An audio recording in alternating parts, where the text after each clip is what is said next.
Welcome. This is the Mindset Coach Now here. Welcome to the channel. And today I'll be talking about how pain and pleasure influences every decision you make and action you take. And once you have that understanding, I'll be talking through an 8-step process that will allow you to use this pain and pleasure principle to help you successfully transform any unhelpful habits, behavior, emotions. Moreover, you can use this process to help you develop the motivation you need to achieve your goals and objectives. And that is key. Now, the pain and pleasure principle lies at the core of everything you do and of everything that you are. Your beliefs, values, and psychological rules are all built upon this principle. So today you are who you are because of how you have interpreted and acted upon the experiences of pain and pleasure in your life. And as well, we know that any actions begins with a decision. And before you make any decision, you can unconsciously ask yourself the following set of questions. It's something that is happening in your life, a situation, any moment. And as you make the decision, ask yourself, would this lead to pain or pleasure? What does this mean? What does it mean what I'm going through? What should I do about it? Obviously, we gotta sometimes do some digging into your past. Over the years, you have had a variety of personal experiences that have touched your life. And some of these experiences have been painful and have perhaps consequently led you to the emotions of being hurt, anger, stress, anxiety, feeling overwhelmed, some frustration, and perhaps depression. On the flip side of this, you also have experiences, pleasurable situations, which consequently led you to the emotions of happiness, love, gratitude, excitement, joy, curiosity, being enthusiastic about the possibilities. And all these emotional experiences you have had, again, they are not either good or bad. And also, they're not hurtful or helpful. They are what they are as a result of how you interpret these experiences in your life. Therefore, your experiences of pain and pleasure are nothing more than personal interpretations based on your perspective at the time that this is happening. And how you or any other person interpret each experience is based on the underlying parts of your psyche. And these parts, which I've spoken about in other videos, includes your belief system, your values, your self-concept of yourself, understanding psychological rules, using meta programs that will help you, and human needs can be included in that. And all these parts of your psyche has been shaped over a lifetime as a result of the experiences or references that now you have in your mind that you have collected over time. And these references you have collected, they come through what? Your 5 senses. You have therefore interpreted your world through the use of your 5 sensory organs of sight, touch, sound, taste, and smell. In the physicality, these sensory organs are the windows of the world around you. And they allow you to experience both the pleasures and the pains that life has to offer. It is human nature to gravitate toward pleasure and also to seek to avoid any kind of pain. In other words, you will make most of your decision based on seeking pleasure, while at the same time trying to avoid any pain. And this works well at times. However, at other times, it will actually work against whatever goals and objectives you're trying to achieve. Every decision you make will lead to one or more of the following consequences. First, short-term pain or short-term pleasure, or long-term pain or long-term pleasure. In addition to all this, there is a variety of degrees of intensity of pain and pleasure that will range from low to high. The higher the intensity of pain or pleasure, the more of an influence it will have on the decision you're about to make.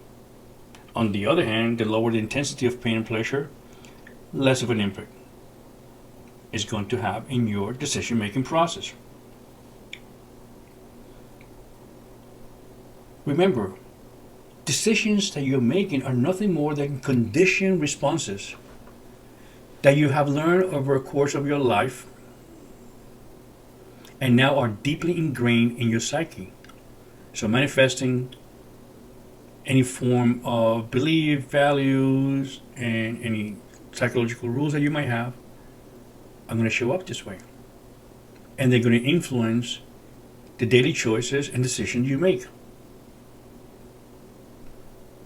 And that's happens more often than you want to. And your decisions, however, not such much as straightforward as it might seem, it is just about any short and long-term pleasure and gain, and more about the degree of this pain, and how the pain and pleasure and the factors that come within can affect your decision-making process. You have to find your motivation. Whether you're consciously aware of it or not, you make these pleasure-pain decisions every single day without you realizing. They are part of you, my friend. They're part of your life. And they are part of your decision-making. And the pain and pleasure principle, what it does is creating this foundation for your motivation. Understanding this principle means that you will successfully be able to adjust your level of motivation at will as you work toward any attainment of your goals and objective. When it comes to finding peak levels of motivation, it all comes down to how much pain and pleasure you are associating in order to achieve or not to achieve your goal. Therefore, if you're seeking a high level of motivation, then you will need to associate as much of a short or term pleasure as possible to achieve that goal. You will probably need to go through periods of short-term pain along your journey to your goals. However, this short-term pain should not deter you from your journey. And if there's enough long-term pleasure associating with achieving your goal, and enough long-term pain associated, you might not achieve your goal. And this is exactly the process that I'm going to quickly work with you to explore the pain and pleasure creation process. Number one, it's kind of like an eight-step process. First, you got to prepare yourself. As you work through this process, it is important that you have a goal in your mind. And this is something that you would like to accomplish in the future. What goal would you like to achieve? Ask the question. Now consider what is preventing you from achieving this goal. This could be the things that are standing in your way and preventing you from moving forward. Again, you might have a set of limiting beliefs, behaviors, emotions, limiting questioning, perhaps some habits that will limit you, and of course any unhelpful thoughts. And these are your internal patterns of self-sabotage that are currently holding you back. Now, think about this. Ask yourself, what limiting behaviors or habits might be holding me back right now? Why I'm stuck? Feeling this pain, prolonging the pain. What unhelpful thoughts, questions, emotions, beliefs are tied to these behaviors? And that's just two examples that you can ask yourself. So what you're attempting to do here is to identify patterns that it's going to help you to better understand your limiting behavior. And the better you understand this, the easier it will be to work through these limiting behaviors and habits of mind successfully as you move through these remaining steps in this process. You can go back. When did this behavior originated in my life? What was the specific cause? How did it come into my life? What does this behavior mean to me? And more importantly, and I ask this at times myself, why I am allowing this behavior to continue. Again, the key question here is why you are allowing this behavior to continue. And the answer to this question will most likely be that you simply do not have enough reasons to make a change. In other words, you don't have the necessary inspiration, meaning pleasure, or desperation, meaning pain, to eliminate this behavior in your life. Therefore, to make the desired changes of this behavior, you need to find the necessary inspiration to change the necessary desperation. So if you're desperate, you're in pain, and you want to go to the pleasure island, you have to make the change to the behavior that is stopping you from doing that. So when you are inspired, now you make decisions based on the principle of pleasure. This inspiration can either come from within in a form of passion, a sense of purpose, and it can also come from external sources. When you are, for instance, inspired to do something because of the respect you might receive from others if you successfully make a change. The next thing is, following step is, stir up the pain. So once you have a preparation by asking questions, now in this step 2 is when the fun begins. This is where you're going to begin to stir up some painful emotions that will hopefully create a sense of desperation that would allow you to pursue your goals with a little more urgency. And at this time, you really have to go deep within yourself. And now at this time you ask what's currently in your life and situation, and you start asking yourself, what is this behavior costing me physically, emotionally, mentally, financially, spiritually? What is this behavior costing me when it comes to my relationship with others? What is it that I'm missing out as a result of indulging in this kind of behavior? How is this behavior affecting other people?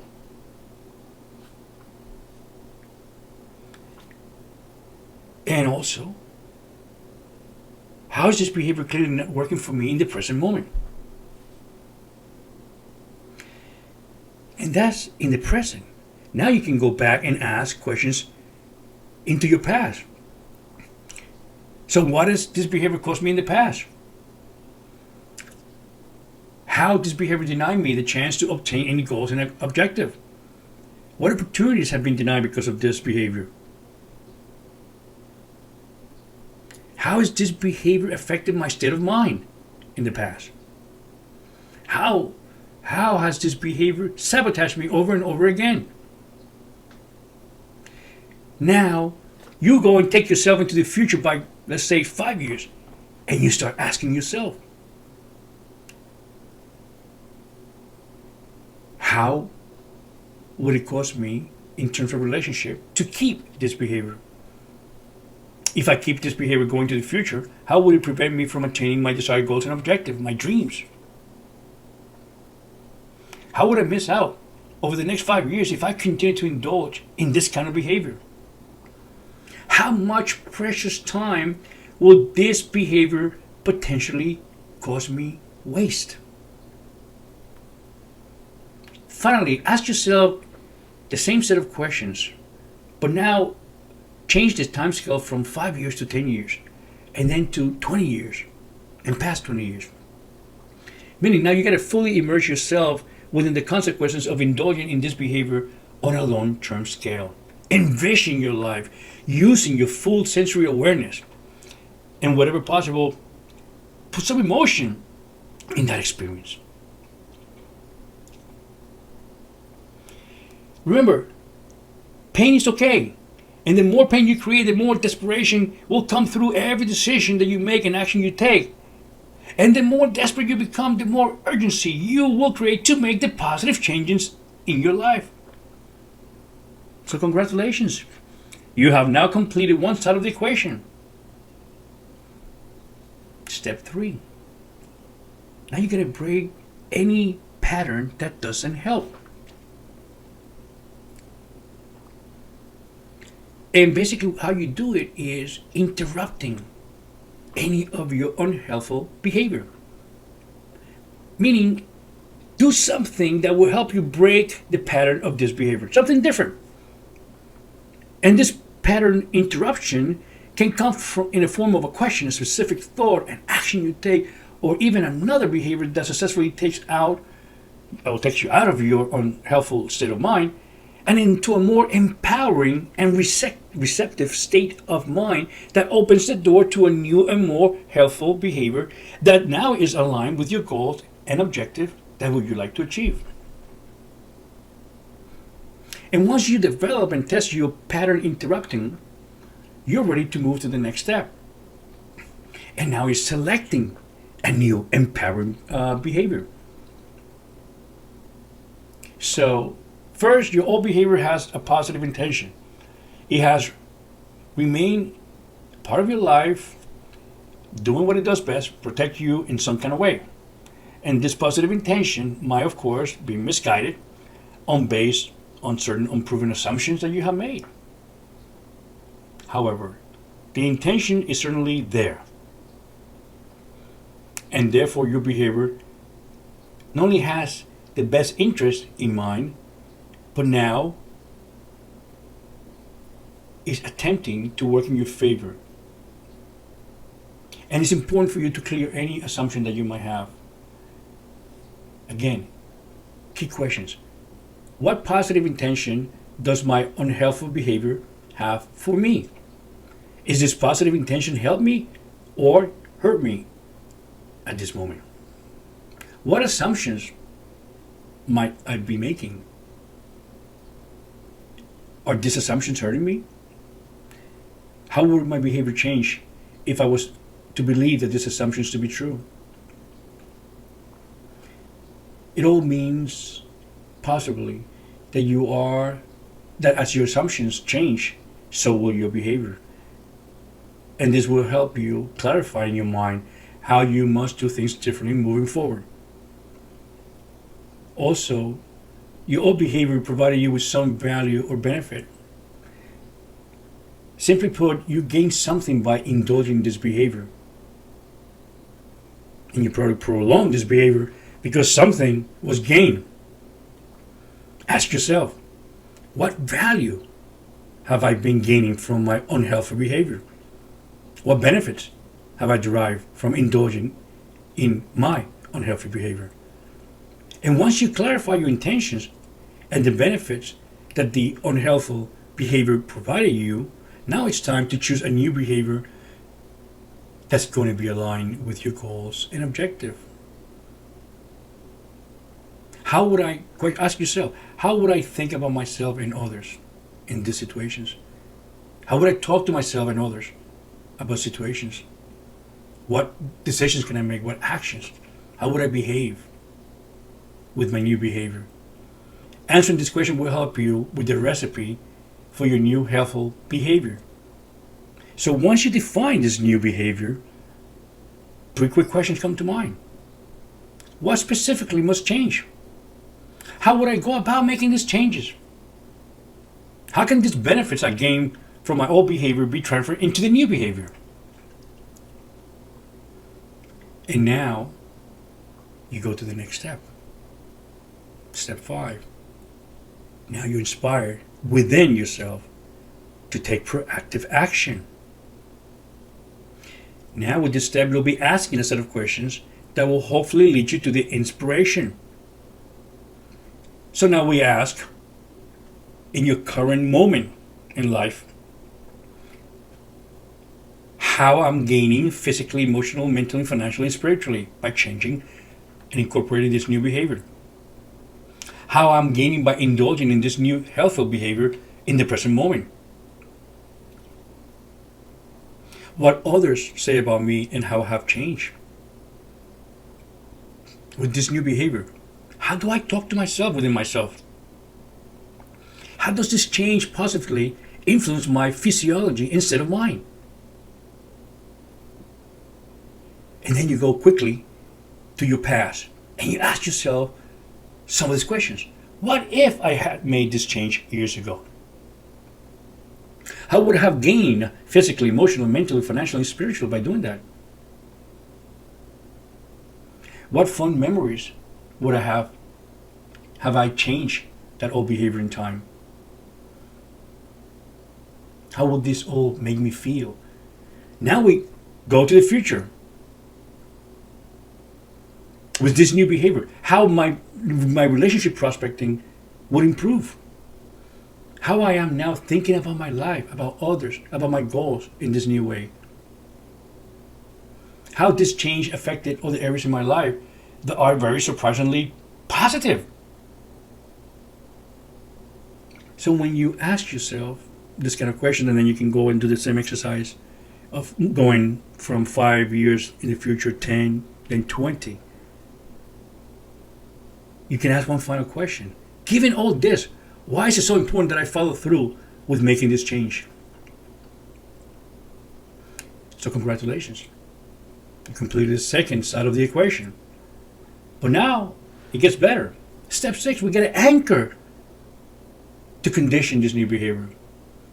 So your new behavior must be conditioned into your psyche using what is called neuro-linguistic programming process known as anchoring. And anchoring naturally occurs at an unconscious level of awareness. And this conditioning process is very important because it provides your nervous system with the necessary programming it needs to quickly install this new behavior that might normally take weeks, if not longer, to establish. And this process requires understanding that goes beyond the scope of what I'm talking about right now in this short video. So I encourage you to perhaps, and I will make another video down the line regarding NLP, neuro-linguistic programming, but I will urge you to right now, after you finish this video, go online and put neuro-linguistic programming, NLP, and find about the anchoring process.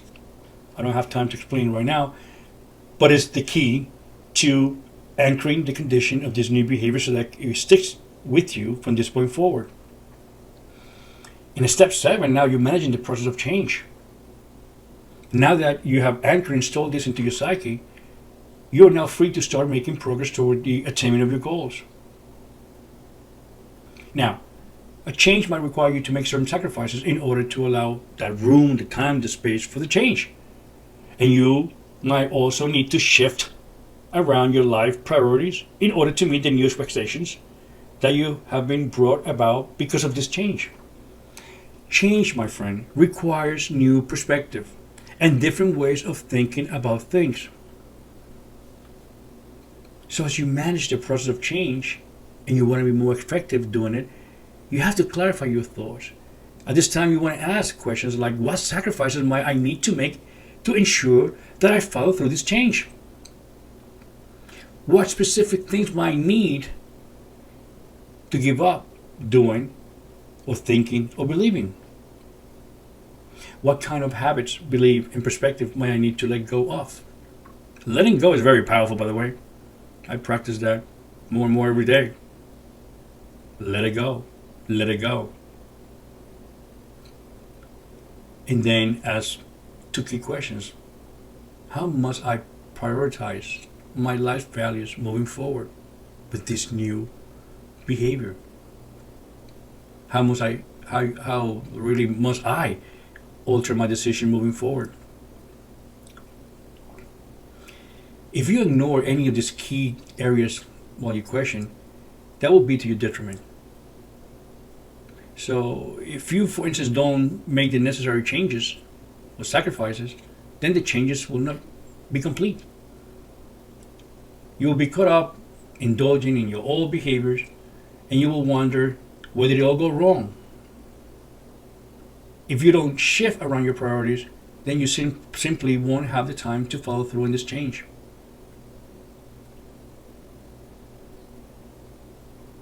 They have a law, it's called the Murphy's Law. Everything that can go wrong will go wrong at the worst time possible, all at once when you least expect it. Now, let's flip this. Let's consider this. What changes could I face along this journey I am on? External changes, internal changes. And then we can build the worst case scenario. What are the 5 things that could potentially go wrong? What are 5 things that could prevent me from making this change successfully? What are 5 things that could prevent me from attaining my goals? What specifically would I need to do to overcome these challenges? Could I potentially navigate around this challenge? How? The more clarity you have about the journey ahead, the better prepared you will be for the challenges that life will definitely throw your way. So think about it. Ask yourself, what resources might I need to help me better navigate this change? What other resources might I need to help me overcome any possible challenges that come my way? What knowledge might I need? What skills could be helpful? What support might be required?